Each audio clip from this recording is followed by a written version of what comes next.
안녕하십니까. 김동연 기자 왔습니다. 제가 오늘은 이제 아무래도 이제 조만간 바로 다음 주죠. 다음 주면은 미국 대선이 이제 시작이 됩니다. 그래서 이제 대선 결과가 곧 나올 텐데 지금까지 알려진 거로는 사전 이 투표자들이 아직까지는 절반을 넘지 않았다고 지금 나와 있습니다. 유권자들 절반을 넘지 않았는데 대체로 지금 과거에 대비해서는 더 많은 수의 유권자들이 지금 투표를 한 것 같습니다. 근데 이것이 이제 바이든에게 유리하게 작용한다고 알려졌는데 일단은 뚜껑을 까봐야지 알 수 있으니까요. 그래서 오늘은 주간 외신 동향에 대해서 설명을 드리고 그 다음에 이제 나중에 후반부에는 주간 안보 동향에 대해서 설명을 드리겠습니다. 그래서 제목을 먼저 보시면은 여기 보시면 이제 구글이 보는 미국 대선 결과는 그 다음에 러시아의 프랑스 선거 개입 사건이라는 주제를 가지고 하겠습니다. 요 앞부분까지는 이제 주간 외신 동향, 뒤에 러시아의 프랑스 선거 개입 관련은 주간 안보 동향의 핵심 주제로 여러분들께 설명을 드리겠습니다. 그러면 이제 먼저 사진을 하나 보시죠. 자, 여기 나와 있는 이 사람 아시는 분들도 있고 또 젊은 분들은 대부분 아실 겁니다. 이제 50센트라고 하는 우리식으로 하면 50센트 이런 식으로 되는 사람인데 미국의 래퍼입니다. 래퍼라 해가지고 랩을 상당히 잘하고 이 가수죠. 일종 가수인데 이제 하나의 장르로서 힙합을 하나의 장르로서 해가지고 상당히 억만장자라고도 불릴 만큼 또 미국의 이런 유명 래퍼들 같은 경우는 미국뿐만이 아니라 전 세계적으로 이제 음반을 팔고 거기에 대한 수익을 다 가지기 때문에 상당한 부를 축적을 했습니다. 그러나 이제 2015년에 이 사람도 이제 씀씀이도 크고 여러 가지 재판 소송이 연루되면서 돌연 2015년에 이 사람이 파산을 해서 이제 뱅크럽트가 돼가지고 파산을 했지만 다시 재기를 노리면서 지금 미국 이 유명인 중에 한 사람입니다. 근데 지금 이 사람이 이제 흑인 래퍼고, 그러니까 아프리칸 아메리칸이고 하다 보니까 대부분의 사람들은 이런 사람이라면 또 대부분의 미국 연예인들도 바이든을 지지합니다. 근데 공교롭게도 이 사람은 50센트는 유일하게 트럼프를 지지하는 사람 중에 한 사람입니다. 그리고 실제로 과거에도 보시면은 유명한 이제 흑인 래퍼라든지 무슨 힙합 이런 데 있었던 사람들 같은 경우도 트럼프를 만나기 전까지는 트럼프를 싫어하다가 실제로 트럼프를 만나서 바뀐 경우도 있습니다. 그래서 유명한 카니에 웨스트 같은 경우도 트럼프 지지로 돌아섰고 그런 경우가 있고, 이 50센트 같은 경우도 상당한 이 트럼프의 지지자입니다. 근데 최근에 이 50센트가 자기의 이 랩 네임이라고 하는, 그러니까 본명은 이게 50센트가 아니죠. 이 자기의 이제 랩을 하기 위한 일종의 이름인데 이 이름에 빗대어서 바이든의 향후 정책을 비판을 합니다. 근데 이것이 상당히 큰 이슈가 되고 사람들 귀에 이제 쏙 박히는 그런 형태가 됐어요. 그래서 이게 바로 신문에 나왔고 대문짝만하게 지금 뉴욕 포스트에도 이렇게 나왔고 그 외에 여타 신문에도 나온 게 I don't want to be 20 cents 라고 말을 한 겁니다. 그러면서 under Biden tax plan.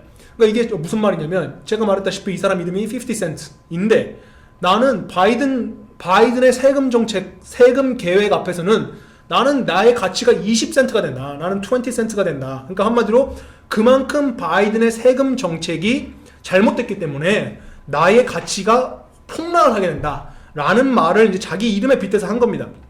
그러니까 우리 돈으로 치면은 이 50센트라는 게 약 500원 정도 되는 거죠. 근데 500원, 그러니까 자기 랩 이름이 나는 이름이 500원인데 바이든이 집권하면 세금 폭탄 때문에 나는 이제 200원이 된다 라고 말을 한 겁니다. 그래서 왜 그럼 이 사람이 200원이 된다고 말을 했느냐. 자, 그 내용을 보시면 이렇습니다.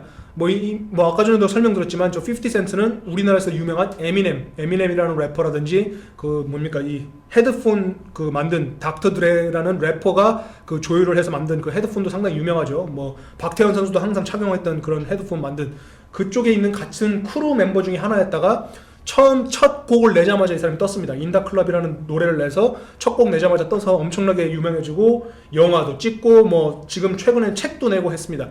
근데 이 사람이 이제 자기 이름에 빗대서 바이든 정책을 왜 비판했냐면 지금 CNBC라는 이제 미국의 이제 뉴스 채널이죠. 거기서도 지금 나왔던 게 이렇게 요약을 했습니다. 바이든이 집권할 경우, 그리고 실제로 바이든이 내세운 향후 정책이에요. 세금 정책에 따르면 4만 불, 그러니까 고액 연봉자, 그러니까 1년에 40만 불 이상 내는 사람들 같은 경우는 최대 캘리포니아 주에 거주할 경우 62.6%, 뉴욕, 뉴저지 같은 경우는 60%, 뉴욕주는 그러니까 뉴욕주는 58%, 뉴욕시티 그러니까 뉴욕시죠. 맨하탄 뉴욕시티 같은 경우는 62%까지 내야 된다. 그러니까 이게 여러분 생각해 보십시오. 지금 내가 그 월급이 100만 원 벌어와가지고 100만 원 벌어왔는데 50%만 내도 그 절반을 내야 되고 50만 원을 세금으로 내야 되는데 60%, 62%, 62.6%를 낸다고 생각하면은 벌어온 돈보다 내 벌어온 돈에 내 수중에 남는 돈보다 정부에 내야 되는 돈이 훨씬 많은 겁니다. 그러니까 지금 이 사람도 이제 고액 연봉자에 들어가기 때문에 내가 바이든을 지지했다가는 나는 하루아침에 아까 말한 대로 내가 내 이름이 500원인데 나 500원에서 200원 되길 판이다. 그래서 나는 절대 지지할 수 없다라고 얘기를 하면서 이게 지금 실시간 트위터에도 오르고 인스타그램 뭐 해가지고 다 이렇게 오른 겁니다. 그러니까 상당히 캘리포니아 주에 거주하는 그 헐리우드가 있고 여러 유명인들이 거기 거주하고 있는 곳 같은 경우도 62.6% 상상이나 되십니까? 62.6%의 세금을 낸다. 근데 이게 남의 일이 아닙니다. 지금 이거에 먼저 이런 형태를 보여준 게 어디냐? 다름 아닌 대한민국이죠. 자, 한국 같은 경우도 먼저 원래 최초 이제 당선 이후에 문 대통령이 과거 당선인 신분으로 펼쳤던 정책, 그리고 당선 이후에 펼치겠다고 한 세금 정책은 서민들의 더 이상 추가 세금 걷기는 없을 거다. 그리고 오직 감세만이 있을 거다. 이 말이 맞나요? 실제로 감세가 있었습니까? 어느 정도 효과를 봤습니까? 지금 뭐 사람들 계속해서 지금 뭐 양도소득세니 시작해가지고 뭐 무슨 증여세 무슨 될 수 있는 세금을 다 대고 지금 이 실제적인 이 뭡니까 데이터 이 통계 자료에서도 세금을 더 걷었다라는 내용이 나오고 있습니다. 그래서 그 초창기만 해도 걷어들인 세금이 초반에 2017년 초반에만 해도 60조 원을 걷어서 엄청나게 역대 최대치로 걷었다고 했는데 당시에 또 웃기는 것은 방위비 분담금 지금 한미가 지금 조율하고 있는 이 방위비 분담금을 미국에 올린다고 하니까 아이 줄 수 없어 더 이상 줄 수 없어라고 해가지고 정말로 이 대한민국 수호 예비역 장성단에 계시는 장군님들 그리고 그 밖에 모든 이 안보를 소중하게 생각하시는 모든 분들이 아니 세금은 더 걷어놓고 한미 이 동맹을 위한 이 방위비 분담금은 더 못 내겠다는 게 무슨 말이냐. 일본도 지금 기존에 내던 것보다 2배 이상 더 내고 있는데 한국도 이제 벌만큼 벌었고 또 세금도 많이 걷었으면 내야지. 너 다른 데 아껴야지. 그렇게 설명들을 하셨는데 안 내고 있죠. 지금 그래서 이게 지금 계속해서 타결이 제대로 안 되고 있습니다. 자 보시죠. 역대 정부도 깨지 못한 얼마요? 무려 300조입니다. 300조. 300조를 돌파한 세금 징수가 계속해서 2018년, 2019년 계속해서 지금 300조 원을 넘고 있어요. 자, 2018년만 봅시다. 얼마요? 385조 원입니다. 385조. 이거 제가 그냥 하는 게 아닙니다. 지금 뭐 보도가 쭉 나왔죠. 뭐 지금 보시면은 뭐 조선일보, 뭐 동아일보 어디 할 거 없이 지금 다 보면요. 한국경제, 매일경제 전부 보시면요. 역대 최대 세금 걷기가 지금 유례 없는 기록들을 이 정부에서 감세하겠다고 한 이 정부에서 더 걷고 있습니다. 그래서 지금 이런 정책들 속에서 아니 지금 2018년대 계속 불경기고 국제적 불경기 이 말이 끝도 없이 나오고 지금 실제로 명동 가보세요. 삼청동 가보세요. 이른바 금싸라기 땅 이태원 가보세요. 정말로 여기서는 젊은이들의 거리 이 코로나 오기 전부터도 평소 대비 이미 사람도 없고 이미 문 닫은 가게들이 부지기수입니다. 아니 예전에 상상이나 했습니까? 박근혜 정부 때라든지 5년 전만 해도 상상이나 했어요? 명동 땅에 빈자리가 나오는 걸 상상이나 했습니까? 근데 지금 거기에 공실이 한두 개입니까? 삼청동도 공실, 명동도 공실, 이태원도 공실 지금 다 그렇습니다. 지금 그런 상황에서 세금은 385조 원을 걷었고 2017년 무려 2017년에도 350조 원을 걷었습니다. 그리고 계속해서 지금 연간 예산이 371조 원, 그러니까 한마디로 385조 원을 2018년에 걷다 보니까 세금 거둔 돈이 정부 1년 연간 예산인 371조 원보다도 많아요. 그러니까 오히려 13조 7천억 원이 남았어요. 13조 7천억 원이 남았어요. 이런 경우가 있었습니까? 지금 한마디로 정부는 남는 장사를 하고 있는 거고 걷는 세금이 이미 예산을 넘어서고 있다. 근데 이 남는 돈 다 어쩌고 있습니까? 이 13조 7천억 원 다 어디 갔습니까? 이렇게 예산이 남는데도 불구하고 지금 뭐 잘하겠다 하면서 뭐 부동산은 또 더 올리고 부동산 관련된 세금은 더 떼이고 왜 그러죠? 이게 도대체 이해를 못하는 겁니다. 국민들이 이걸 아시고도 계시지만 어떻게 이럴 수가 있나요?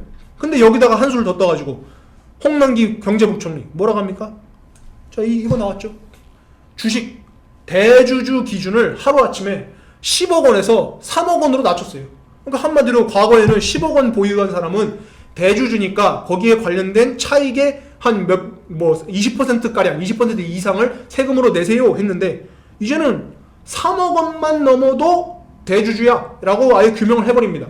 그렇기 때문에 3억 원만 되는 사람도 22%, 33%입니다.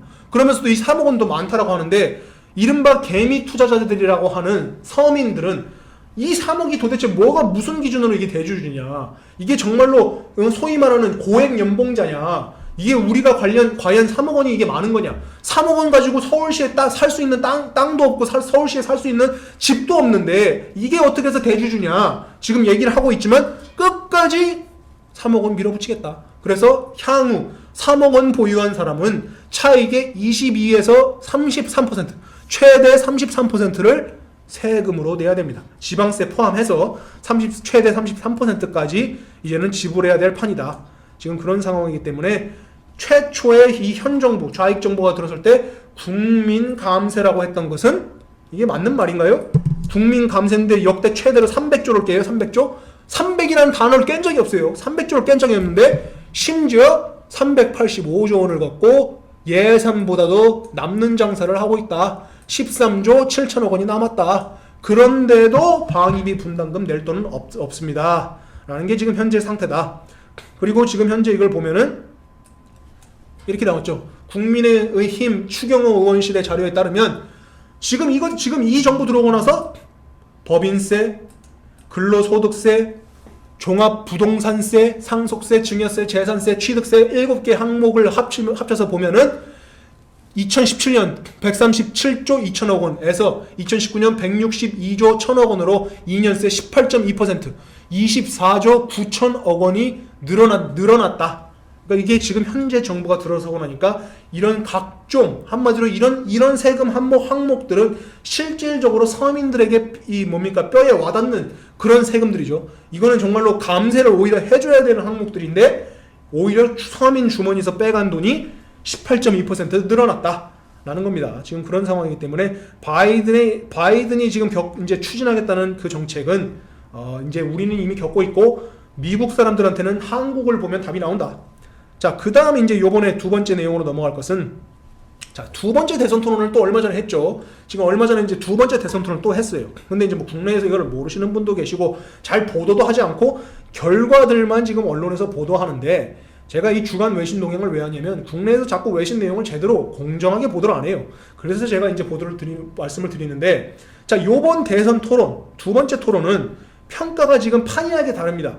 그런데 당연히 CNN이나 좌익 언론들은 당연히 바이든 편을 들죠. 그러면 당연히 반대로 폭스뉴스라든지 뭐 다른 데서는 어떻게 말하는지를 봐야 되는데 그런 거 없이 계속 이른바 조중동이라고 하는 조중동의 종편조차도 CNN 자료만 갖다 댄다. 자, 그거 보시면 이러죠. 자, 이번 토론에서 누가 이겼습니까? 라고 물어보니까 누가? CNN이 물어보니까 시청자 중에 53%가 바이든이 이겼습니다. 그리고 39%는 트럼프가 이겼다. 그래서 압도적으로 바이든이 이겼다고 누가? CNN이 말을 했습니다. 근데 이 내용만 지금 국내에 지금 보도가 됐죠. 그래서 마치 진 것처럼 얘기를 하는데 폭스뉴스, 그 다음에 트럼프의 차남이죠. 트럼프의 둘째 아들인 에릭 트럼프가 자신의 트위터에 이 토론 다음 날 정도에 올린 수치가 있어요. 데이터가 있는데 폭스뉴스 여론조사 결과를 토대로 설명할 그 내용을 보니까 오히려 트럼프가 승자더라. 74%, 바이든이 24%. 고작 요거밖에 안 나왔기 때문에 완벽하게 지금 CNN과는 정반대의 데이터를 지금 내보인 겁니다. 그러면은 자, 한번 이걸 또 객관적으로 봅시다. 그러면 누가 이겼냐? 그래서 샌프란시스코에 있는 ABC7, 그러니까 ABC 채널이 이제 지부별로 다 있죠. 주별로. 샌프란시스코에 있는 ABC7에서도 조사를 했어요. 누가 이겼습니까? 51% 트럼프, 49% 바이든입니다. 근데 웃기는 건 뭐냐? ABC7이 있는 여기 이 샌프란시스코는 민주당 텃밭입니다. 민주당 텃밭이에요. 전통적인 민주당 텃밭. 한마디로 전남 MBC, 전남 KBS에서 조사했는데 트럼프가 이겼다고 지금 답이 나온 거예요. 지금 이런 상태입니다. 근데 이런 걸 보도를 안 해요. 이런 건 보도를 안 하고 CNN 자료만 들이밀고 있죠. 그럼 CNN 자료 말 잘했으니까 한번 봅시다. CNN 자료로 봤을 때 바이든에게 얼마나 큰 실수가 나왔냐. 자, 요번 토론에서 상당히 큰 이슈 중에 하나가 뭐냐면 환경 문제, climate change라 해가지고 climate change에 가서 나왔던 문제가 있는데 바이든이 거짓말했다. Falsely claims he never opposed fracking. 자, 요게 뭐냐? 프래킹이 뭐냐? 자, 지금 이게 상당히 웃기는 게 나왔어요. CNN조차도 바이든이 거짓말했다고 바이든 편을 안 들어주는 결과가 지금 언론에서 나왔어요. 근데 이런 거 국내 보도를 하진 않아요. 자, 뭐냐? 자, 프래킹이 뭡니까?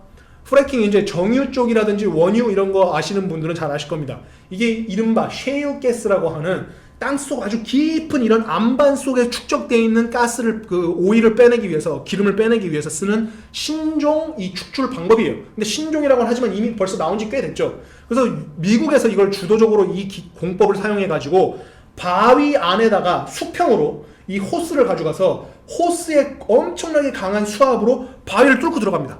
바위를 뚫고 들어가서 거기서 가스를 뽑아내서 기름을 뽑아내고 있어요. 근데 과거까지만 해도 이 프래킹이라는 공법이 없을 때는 그냥 전통적인 시추 방식으로 수직으로 들어가서 그냥 기름을 뺐는데 이제는 기존에 빼지 못했던 방식, 이 수직으로 들어가서 빼지는 못했던 방식을 이 프래킹이라고 하는 수평 이 공법으로 통해서 빼내고 있단 말이에요. 그래서 이거를 통해서 미국이 원유를 가장 많이 수입해오는 국가에서 이제는 원유를 더 많이 보유해서 오히려 수출하는 국가로 지위가 지금 바뀌었습니다. 그리고 미국 자기 본인들이 갖고 있는 비상용 원유 축적량 이런 것들이 상당히 늘어났어요. 그래서 이 공법은 미국의 경제 지표를 바꾼데도 상당히 일조한 거라서 미국의 고유가 시대에도 비교적 안정적인 기름값을 이제 책정을 해서 공급을 할 수가 있는 거예요. 그래서 이걸 가지고 트럼프는 이 프래킹 공법을 지지하고 있습니다. 그리고 이 프래킹 공법 때문에 이게 이제 수평으로 치고 들어가는 그게 이제 프래킹이라 부르는 건데 이 공법을 지지하고 실제 이 공법 때문에 미국의 수많은 정유사에 엄청나게 많은 인적 고용이 창출이 됐어요. 엄청난 고용이 창출됐고 지금 현재 약 90%가량의 정유사들이 미국에 있는 정유사들이 이 프래킹 관련된 사람들을 뽑아놓은 상태입니다. 그러면 자 바이든은 이걸 반대해요. 왜 반대하냐? 일단 이 가스, 오일을 뽑아낸다는 것 자체만으로도 화석연료 자체만으로도 환경 문제를 일으키기 때문에 이거 하면 안 된다는 게 첫 번째. 두 번째는 이거를 파내려 가는 이 수압을 쏘는 과정에서 섞여 있는 일종의 화학약품이 이 지하 깊은 데까지도 이제 오염을 시킨다라는 문제 때문에 반대를 합니다. 근데 이거를 반대했던 바이든이 갑자기 연설에서 이래요. 나 반대한 적 없어 하면서 아주 강경하게 나옵니다. 그러니까 트럼프가 너 반대했잖아. 언제 했는데? 그러니까 내가 한 거 봤는데 그러니까 그러면 내가 지금 너가 했던 그 영상도 다 갖고 있어. 그러니까 오히려 바이든이 한술 더 떠도 그럼 네가 올려. 그렇게까지 아주 더 크게 배팅을 한 거예요. 그랬더니만 CNN이 오히려 바이든 너 거짓말했잖아. 너 지난번에 확실하게 프래킹 하지 말라고 했잖아. 이렇게 하면서 CNN조차 편을 안 들어줘요. 그래서 확실하게 보면은 바이든은 과거에 이 프래킹 공법을 제거해야 된다. 쓰지 말아야 된다 하면서 elimination이라는 단어를 쓴 적이 있습니다. 그러니까 한마디로 지금 현재 바이든은 그러니까 미국판 문재인이다. 왜? 바이든은 이 석유 추출하는 것도 싫어하고 향후 친환경만 하겠습니다 하면서 내세운 게 뭐냐? 풍력 발전과 태양열입니다. 자, 우리나라 지금 태양열 때문에 민둥산이 되고 산에서 지금 산사태 나고 엄청나게 효율이 떨어지고 있고 실질적으로 거기 태양열로 보충된 전력 수요량이 상당히 작고 미비합니다. 원자력을 대체할 수 없죠. 그래서 지금 현재 트럼프가 했던 말은 야, 풍력 발전도 그게 친환경이라고 하지만 친환경이 아니야. 왜? 풍력 발전에 만드는 이 터빈의 날개 있지 않습니까? 엄청 큰 날개. 그 날개 만들어내는 과정에서 배출되는 탄소 배출량이 상당합니다. 그렇기 때문에 이거를 굴리는 풍력 발전을 실제 굴리기까지는 그게 굴리려고 하는 과정까지에 들어가는 탄소 배출량이 너무 많기 때문에 이거는 오히려 친환경이 아니라는 게 트럼프의 주장이고, 태양열은 효율이 떨어진다고 하면서 지금 현재 이 셰일가스를 대체할 수 있는 마땅한 대책도 너는 내놓지 못하면서 안 했다고, 이 프래킹을 반대 안 했다고만 주장하는 너는 정말로 거짓말쟁이야 라고 지금 트럼프는 얘기하고 있고, 심지어 아까 보신다시피 CNN조차도 편을 안 들어주고 있다. 그리고 지금 현재 다음 주에 나오는 대선이 어떻게 흘러가는지를 자, 구글 트렌드로 한번 보겠습니다. 자, 구글 트렌드가 다 맞는 건 아닙니다만 한번 보시면, 자, 지금 나오죠. 바이든은 여지까지 트럼프를 이긴 적이 없어요. 그러니까 검색량, 검색 빈도상 미국에서 지난 90일간, 이거 12개월 전으로 바꾸셔도 똑같습니다. 모든 웹서치상, 모든 분야에서 트럼프를 보세요. 자, 트럼프 보시면은 엄청나게 높죠. 빨간색이 트럼프, 파란색이 바이든인데, 자, 저기 정도에서 조금 바이든이 비등비등했지 그 외적으로는 거의 없습니다. 지금 요때 한번 바이든이 꺾었고, 자, 그 다음 볼까요? 또 지난 7일간으로 또 바꿔봤어요. 그런데 역시나 요 순간, 그러니까 10월 23일 요때 한번 바이든이 치고 올라갔고, 나머지는 다시 트럼프가 안정적으로 다 압도하고 있다. 그 다음, 자, 이번에는 세계, 미국 말고 전 세계로 봤어요. 전 세계로 보면은 이 차이는 더 극심하게 갈라집니다. 자, 가장 최근, 자, 10월 18일, 10월 24일 사이 보면은 바이든 18, 트럼프 42. 자, 또 볼까요? 전 세계에서 어디서 그러면 가장 많이 트럼프에 관심을 보이고 있느냐 보니까 1위 뉴질랜드, 독일, 인도, 캐나다, 아일랜드 순입니다. 대체적으로 지금 현재 인도태평양을 지지하고 미국의 우방국도 알려진 국가들이 트럼프를 검색하고 있습니다. 자, 근데 보시면 빨간색이 지금 전 세계를 다 덮고 있죠. 트럼프를 덮고 있어요. 파란색 바이든은 거의 없습니다. 자, 바이든 볼까요? 자, 바이든을 좋아하는 나라, 바이든을 검색을 많이 하는 국가 보면은 공교롭게도 여기 어디 있냐? 한국이 포함되어 있습니다. 한국. 그러니까 한국 언론에서 바이든, 일종의 바이든 챙겨주기, 바이든 밀어주기식 보도가 줄을 이으니까 구글 데이터에도 나오는 겁니다. 홍콩, 대만, 미국, 덴마크, 한국 순으로 나와 있고, 한국도 포함이 됐다. 그만큼 바이든에 대한 검색량이 오히려 한국에서는 약간 높게 나온다. 그리고 자, 요게 또 주목할 점입니다. 한국입니다. 한국의 지난 12개월간 뉴스, 자, 뉴스 카테고리로 봤을 때 바이든에 대한 서치가 얼마나 있었냐 보니까, 자, 여기 아주 무서운 게 나오죠. 맨 끝에, 자, 맨 끝에 보시면 저거는 향후 10월 24일 이후 이제 앞으로의 전망을 여기서 데이터를 내는 거예요. 보시면 뭐죠? 바이든 86, 도널드 트럼프 86. 자, 여기까지 계속 보면 트럼프가 계속 앞서가요. 요때 한번 빼고 계속 트럼프가 비교도 안 될 정도로 계속 앞서가는데, 한국은 뉴스가 앞으로 86대 86 똑같이 나온다는 얘기예요. 그만큼 한국에서는 바이든의 뉴스를 강력하게 지금 지지하는 전망이 구글 트렌드에서 지금 나오고 있다. 그러니까 지금 여러분들이 뉴스상으로는 트럼프가 이긴다는 얘기를 볼 수가 있다, 없다? 없다. 자, 그럼 가까운 나라 일본은 어떠냐? 일본 보도를 한번 보시자 이겁니다. 일본은 정반대예요. 일본은 반대예요. 향후 이제 나올 전망치 수치를 보니까 오히려 트럼프는 85, 바이든은 빵 0으로 나와요. 그러니까 지금 바로 가까운 이웃 나라에서는 정반대로 나오는데 한국은 86대 86이 나온다는 겁니다. 그러니까 이게 말이 안 되는 거죠. 86대 86이 나온다는 거예요. 자, 그 다음 또 보시면 대만 한번 봅시다. 요새 아주 강력한 친미 스탠스를 서고 있는 차이 잉원 총통이 밀어붙이는 이 친미 반중 정책. 자, 여기서도 대만조차도 트럼프가 100, 바이든이 50. 여기는 비교적 이제 거의 이제 반비례적으로 이제 지금 나오고 있습니다. 마치 한국과 일본 데이터 중간 정도가 나오는 거죠. 그 다음 이제 보시면, 자, 그러면 한국에서 왜 이렇게 바이든 뉴스가 많이 나오냐? 어디냐? 도대체 어디서 많이 나오냐 보니까 공교롭게도 딱 나오는 게 충청북도가 파란색으로 나오죠. 바이든. 그 말은 뭐죠? 왜 이 충청북도에서 바이든에 대한 검색이 엄청 많을까요? 충청북도에 뭐 있습니까? 자, 세종시 충청북도 있죠. 여기 공무원들 많이 삽니다. 공무원들 많이 사는 지역만 지금 충청북도만 바이든을 엄청나게 밀어주는 모양이 아닌가라는 것이 지금 이 트렌드, 구글 트렌드상 나오고 있다. 자, 그 다음 또 보시면은 바이든에 대한 검색을 어디서 가장 많이 했는가 보니까, 물론 이미 다 빨간색이에요. 트럼프가 제일 더 압도적이긴 한데 그나마 바이든 많이 검색한 데 어디냐? 나오죠. 1등 제주도, 2등 광주, 3등 서울, 울산, 경기도. 이 순으로 지금 바이든을 많이 지금 이 보도가 되고 있다. 관련 자료를 서치하고 있다.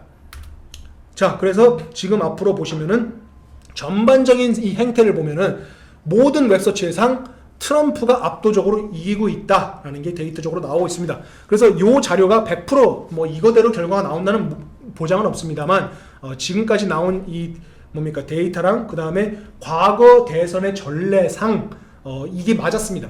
그 2016년 그 힐러리 때도 이 자료가 그대로 반영이 됐고 해서 국내에서도 한국경제나 인도에서 신문에서도 구글은 이미 알고 있었다라는 이런 빅데이터의 활용법, 빅데이터의 예측이 맞더라라는 관련 뉴스들도 있었습니다. 찾아보시면 다 나옵니다. 그래서 그거를 토대로 이번에도 어떻게 되는지 한번 예상을 해봤습니다. 그래서 오늘은 여기까지 이제 설명을 드리고 또 다음 주제는 이제 주간 안보 동향으로 설명드리겠습니다. 감사합니다.